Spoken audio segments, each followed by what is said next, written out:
Hello കൂട്ടുകാരെ. അങ്ങനെ മഴത്തോരും മുമ്പേ സീരിയലിൻ്റെ പുതിയൊരു വിശേഷത്തിലേക്ക് എല്ലാവർക്കും സ്വാഗതം.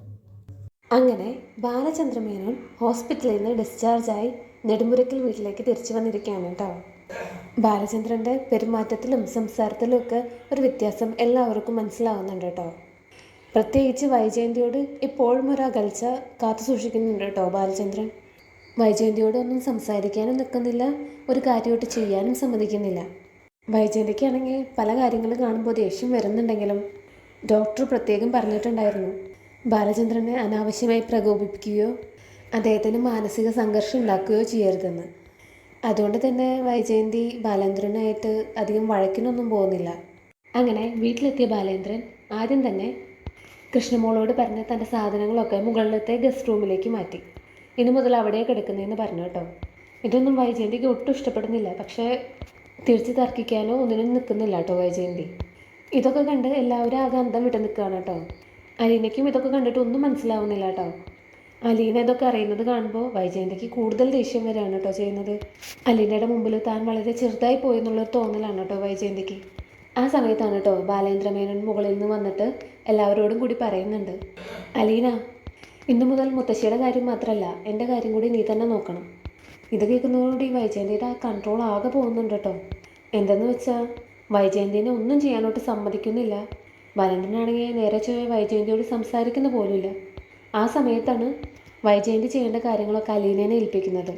അത് വൈജയന്തിയെ സംബന്ധിച്ചോളം സഹിക്കാവുന്നതിൽ അപ്പുറമാണ് കേട്ടോ. അലീനയാണെങ്കിൽ ആകെ പെട്ട അവസ്ഥയിലായി.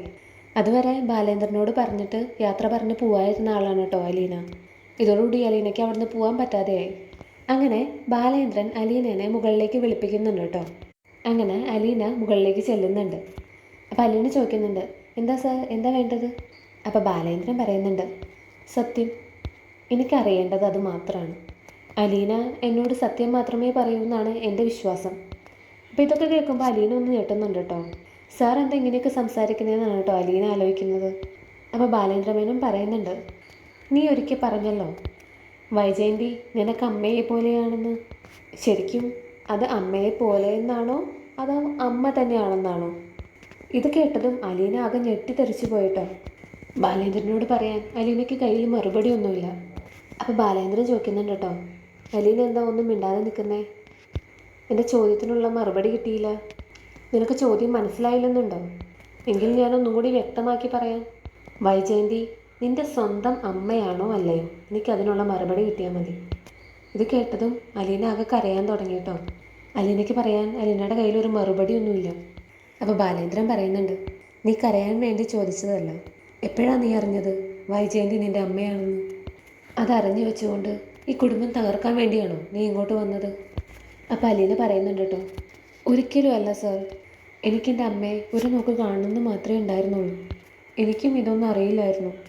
എൻ്റെ ബ്രിജിത്ത മമ്മി മരിക്കുന്നതിന് തൊട്ട് മുമ്പാണ് എന്നോട് ഈ സത്യങ്ങളെല്ലാം പറഞ്ഞത്. ഞാനിവിടെ ആരെയും ദ്രോഹിക്കാൻ വേണ്ടി വന്നതല്ല. എനിക്കെൻ്റെ അമ്മയെ കാണാൻ പറ്റി, എൻ്റെ കൂടപ്പിറപ്പുകളെ കാണാൻ പറ്റി. അത്രയൊക്കെ ഞാനും ആഗ്രഹിച്ചിട്ടുള്ളൂ. സാറിനെ ഞാൻ എൻ്റെ അച്ഛനെ പോലെ തന്നെ കണ്ടിട്ടുള്ളൂ. ഞാൻ എപ്പോൾ വേണമെങ്കിലും ഇവിടുന്ന് പോകാൻ തയ്യാറാണ്. എനിക്ക് ആരെയും ദ്രോഹിക്കേണ്ട, ആരെയും വിഷമിപ്പിക്കേണ്ട, ഒന്നും നേടുകയും വേണ്ട. ആരെയും ശല്യം ചെയ്യാതെ ഞാൻ പോയിക്കോളാം. അപ്പോൾ ബാലേന്ദ്രൻ പറയുന്നുണ്ട് കേട്ടോ, അങ്ങനെ നീ വിചാരിച്ചാൽ നിനക്ക് ഇനി ഇവിടെ നിന്ന് പോകാൻ പറ്റില്ല. അതിനിനി ഞാൻ വിചാരിക്കണം. നീ ഇനി ഇവിടെ നിന്ന് എങ്ങോട്ടും പോകുന്നില്ല. അതെൻ്റെ തീരുമാനം. അലീനയ്ക്കാണെങ്കിൽ തിരിച്ചെന്ത് പറയണമെന്നറിയാതെ കരഞ്ഞുകൊണ്ട് നിൽക്കുകയാണ് കേട്ടോ. ബാലേന്ദ്രൻ സാറിന് ഹാർട്ട് അറ്റാക്ക് വരാൻ താനും ഒരു കാരണമായിരുന്നു എന്ന് അവൾക്ക് മനസ്സിലായിട്ടോ. അങ്ങനെ അലീന താഴേക്ക് തന്നെ പോവാണ് കേട്ടോ. പിന്നെ കാണിക്കുന്നത് ഗംഗാധര മേനോനെയാണ് കേട്ടോ. ഗംഗാധര മേനോൻ ഇപ്പോൾ ഉള്ളത് അവരുടെ തറവാട്ടിലാണ് കേട്ടോ. അങ്ങനെ നമ്മുടെ മനു വീട്ടിലേക്ക് കയറി വരികയാണ്. അപ്പോൾ ഗംഗാധര മേനോൻ മനുവിനോട് ചോദിക്കുന്നുണ്ട് കേട്ടോ, ബാലേന്ദ്രനെ ഡിസ്ചാർജ് ചെയ്തു അല്ലേ? ഇപ്പം എങ്ങനെയുണ്ട് ബാലിന്? അപ്പം മനു പറയുന്നുണ്ട്, അതെ വലിച്ച, ഇപ്പോൾ അങ്കിളിന് കാര്യമായിട്ടുള്ള കുഴപ്പമൊന്നുമില്ല. പക്ഷേ ഒരു തരത്തിലുള്ള സ്ട്രെസ്സും പാടില്ല എന്ന് ഡോക്ടർ കർശനമായിട്ട് പറഞ്ഞിട്ടുണ്ട്. അത് കടപ്പാട്ടൂർ എത്രത്തോളം നടപ്പാവുമെന്ന് നമുക്ക് പറയാൻ പറ്റില്ല. അപ്പോൾ ഗംഗാധര മേനോൻ ചോദിക്കുന്നുണ്ട് കേട്ടോ, നീ അവിടെ ചെന്നപ്പോൾ അവിടുത്തെ സിറ്റുവേഷൻ എങ്ങനെയാണ്? വജയുടെ പെരുമാറ്റം എങ്ങനെയാണ് ബാലേന്ദ്രനോട്? ഇപ്പോഴും ദേഷ്യത്തിലാണോ? അതോ ബാലേനെ ചോദ്യം ചെയ്ത് നിൽക്കുന്നുണ്ടോ അവള്? അപ്പം മനു പറയുന്നുണ്ട് കേട്ടോ, ആൻറ്റി ഇപ്പോൾ കുറച്ച് മൗനത്തിലാണ്. അങ്കിള് പറയണേന് തിരിച്ചൊന്നും പറയുന്നൊന്നുമില്ല. പക്ഷേ ആ മൗനം എത്ര നേരം കണ്ടിന്യൂ ചെയ്യുമെന്ന് നമുക്ക് പറയാൻ പറ്റില്ല. അങ്കിളിന് കാര്യമായിട്ട് എന്തോ സംഭവിച്ചിട്ടുണ്ട്. ആളുടെ പെരുമാറ്റത്തിൽ നിന്നും സംഭാഷണത്തിൽ നിന്നൊക്കെ നമുക്ക് ആ കാര്യം മനസ്സിലാവും. ആൻറ്റിയോടാണ് അങ്കിളിന് ഏറ്റവും ദേഷ്യം. അത് അങ്കിള് പ്രകടിപ്പിക്കുന്നുമുണ്ട്. അതെന്തായാലും എന്നത്തെയും പോലെ ചെറിയ ചെറിയ വഴക്കൊന്നല്ല, കാര്യമായിട്ട് എന്തോ ഉണ്ട്. അങ്കിളത് ആരോടും തുറന്ന് പറയുന്നില്ലെന്നേ ഉള്ളൂ. അപ്പോൾ ഗംഗാധരമേനോൻ പറയുന്നുണ്ട് കേട്ടോ, എവിടെ വരെ പോകുമെന്ന് നമുക്ക് നോക്കാം. അപ്പോൾ മനു ചോദിക്കുന്നുണ്ട് കേട്ടോ, വലിയച്ഛൻ ഏതായാലും കുറച്ച് നാളിവിടെ ഉണ്ടാവുമല്ലോ അല്ലേ? അപ്പോൾ ഗംഗാധരമേനോൻ പറയുന്നുണ്ട്, അങ്ങനെയാണ് വിചാരിക്കുന്നത്. കഴിയുമെങ്കിൽ വൈജയുടെ ഈ പ്രശ്നങ്ങളൊക്കെ ഒന്ന് സോൾവ് ചെയ്ത് പോകണമെന്നുണ്ട്. അപ്പോൾ മനു പറയുന്നുണ്ട് കേട്ടോ, അത് അത്ര പെട്ടെന്ന് സോൾവ് ആക്കാൻ പറ്റുമെന്ന് എനിക്ക് തോന്നുന്നില്ല.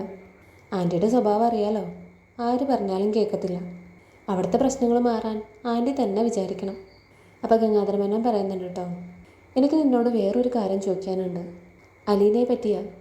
നീയും അച്ഛനും കൂടിയിട്ടാണല്ലോ അവളെ ഓർഫനേജിൽ ആദ്യമായിട്ട് കാണാൻ പോയത്. അമ്മയ്ക്ക് ഒരു ഹോം നേഴ്സിനെ നോക്കാൻ വേണ്ടി മാത്രമാണോ അച്ഛൻ ഇത്രയും ദൂരം യാത്ര ചെയ്തത്, അതും സുഖമില്ലാത്ത അവസ്ഥയിൽ? അപ്പോൾ മനു പറയുന്നുണ്ട് കേട്ടോ, അങ്ങനെ ചോദിച്ചാൽ എനിക്കും കാര്യമായിട്ട് അറിയില്ല വലിച്ച. ആ സ്ഥാപനം നോക്കി നടത്തിയിരുന്ന ബ്രിജിത്താമ്മ എന്ന് പറഞ്ഞൊരു സ്ത്രീയാണ്. അവരിവിടെ വന്നിരുന്നു മുത്തശ്ശനെ കാണാൻ. അന്ന് ഞാനിവിടെ ഉണ്ടായിരുന്നു. അവർ കുറച്ച് നേരം മുത്തശ്ശനോട് സംസാരിക്കുന്നുണ്ടായിരുന്നു. അതിന് ശേഷമാണ് മുത്തശ്ശൻ എന്നോട് പറഞ്ഞത് നമുക്ക് അവിടെ വരെ പോകാമെന്ന്. അങ്ങനെയാണ് ഞങ്ങൾ അവിടേക്ക് പോയത്. അവിടെ വെച്ചാണ് അലീനേനെ ഞങ്ങൾ ആദ്യമായിട്ട് കാണുന്നത്. തിരിച്ചു വരുമ്പോൾ മുത്തശ്ശൻ എന്നോട് പറഞ്ഞു, മുത്തശ്ശിയെ നോക്കാനായിട്ട് നമുക്ക് അലീനയെ കൊണ്ടുവരാമെന്ന്. സത്യം പറഞ്ഞാൽ മുത്തശ്ശന് അലീനയെ ദത്തെടുക്കണം എന്നുണ്ടായിരുന്നു. അങ്ങനെ ഒരു ആഗ്രഹം മുത്തശ്ശൻ എന്നോട് പറയുകയും ചെയ്തു. പിന്നെ നമ്മുടെ വീട്ടിലെ അവസ്ഥ അറിയാലോ, അങ്ങനെ ഒരു അനാഥ പെൺകുട്ടിയെ ദത്തെടുക്കണം എന്ന് പറഞ്ഞാൽ എൻ്റെ അമ്മയും വൈജാൻ്റിയും ഒക്കെ ഇവിടെ കിടന്ന് താണ്ട പാടില്ലേ. പിന്നെ മരിക്കുന്നതിന് മുമ്പ് മുത്തശ്ശൻ എന്നോട് ഒരു കാര്യം മാത്രമേ ആവശ്യപ്പെട്ടുള്ളൂ, അലീനയെ കൂട്ടിക്കൊണ്ട് വരണമെന്ന്. കഴിയുമെങ്കിൽ അവൾക്ക് നല്ലൊരു ജോലി വാങ്ങിക്കൊടുക്കണമെന്നും മുത്തശ്ശൻ എന്നോട് പറഞ്ഞിട്ടുണ്ട്. അത് നമ്മുടെ കടമയാണെന്നാണ് മുത്തശ്ശൻ എന്നോട് പറഞ്ഞത്. മുത്തശ്ശൻ എന്തോ ആ ഓർഫനേജുമായിട്ട് എന്തോ ഒരു കടപ്പാടുള്ള പോലെ എനിക്ക് തോന്നിയത്. എന്താ വിളിച്ച ഇതൊക്കെ ചോദിക്കാൻ കാരണം? അപ്പോൾ ഗംഗാധരമേനോൻ പറയുന്നുണ്ട്, ഏയ് ഒന്നുമില്ല, ഞാൻ അവിടെ പോയപ്പോൾ അലീനയെ കണ്ടിരുന്നു. അലീനയും വൈജിയായിട്ടുള്ള പ്രശ്നങ്ങളൊക്കെ ഞാൻ അറിഞ്ഞു. അപ്പോൾ അലീനയെക്കുറിച്ചൊന്ന് അറിഞ്ഞിരിക്കാൻ വേണ്ടി നിന്നോട് ചോദിച്ചെന്നേ ഉള്ളൂ. അച്ഛൻ വേറൊന്നും നിന്നോട് പറഞ്ഞിട്ടില്ല? അപ്പോൾ മനു പറയുന്നുണ്ട് കേട്ടോ, മുത്തശ്ശൻ എന്നോട് ഇത്ര മാത്രമേ പറഞ്ഞിട്ടുള്ളൂ. അപ്പോൾ ഗംഗാധരമേനോൻ പറയുന്നുണ്ട്, ശരി എന്നാൽ നീ പോയി കിടന്നോ, ഒരുപാട് ലേറ്റായില്ലേ? അപ്പോൾ മനു പറയുന്നുണ്ട് കേട്ടോ, ശരി വിളിച്ച, അപ്പം ഇനി നാളെ കാണാം, ഗുഡ് നൈറ്റ്. അങ്ങനെ മനു റൂമിലേക്ക് കയറി പോകുന്നുണ്ട് കേട്ടോ. അപ്പോൾ ഗംഗാധരമേനോൻ വന്ന് മാലതിയോട് പറയുന്നുണ്ട്, നമ്മുടെ ഊഹങ്ങളൊക്കെ ഇപ്പോൾ ശരിയാണ്. അലീന വൈജയന്തിയുടെ മോൾ തന്നെയാണ്, അതിലിനി യാതൊരു തർക്കവും ഇല്ല. ഇത് ബാലചന്ദ്രൻ തിരിച്ചറിഞ്ഞിട്ടുണ്ടോ എന്നറിയില്ല. അറിഞ്ഞെങ്കിൽ ഇനി എന്ത് ചെയ്യണം എന്നുള്ള കാര്യമാണ് നമ്മൾ ചിന്തിക്കേണ്ടത്. ഈ പ്രശ്നം എങ്ങനെ പരിഹരിക്കാം? ബാലേന്ദ്രനെ ഒന്നുകൂടി കണ്ട് സംസാരിക്കേണ്ടി വരും. അപ്പോൾ മാലതി പറയുന്നുണ്ട് കേട്ടോ, അതേ ഗംഗേട്ടാ, ഇനിയിപ്പോൾ അലീനയാണ് അവരുടെ പ്രശ്നം എന്നുണ്ടെങ്കിൽ നമുക്ക് അലീനയെ കൂട്ടിക്കൊണ്ടു പോവാം. നമുക്കിപ്പോൾ ആരും കൂട്ടില്ലല്ലോ. മാത്രമല്ല അലീനയ്ക്ക് വേണ്ട കാര്യങ്ങളൊക്കെ നമുക്ക് ചെയ്തു കൊടുക്കാം. അവൾക്ക് പഠിക്കാനാണ് ആഗ്രഹമെങ്കിൽ അതിനുള്ള അവസരം നമുക്ക് ഉണ്ടാക്കി കൊടുക്കാം.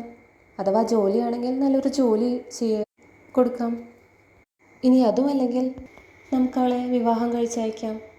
അവളുടെ ഫ്യൂച്ചറിന് ഏതാണോ നല്ലത് അത് നമുക്ക് നോക്കി ചെയ്തു കൊടുക്കാം. അതേ ഞാൻ നോക്കിയിട്ട് ഇതിനൊരു പരിഹാരം കാണുന്നുള്ളൂ.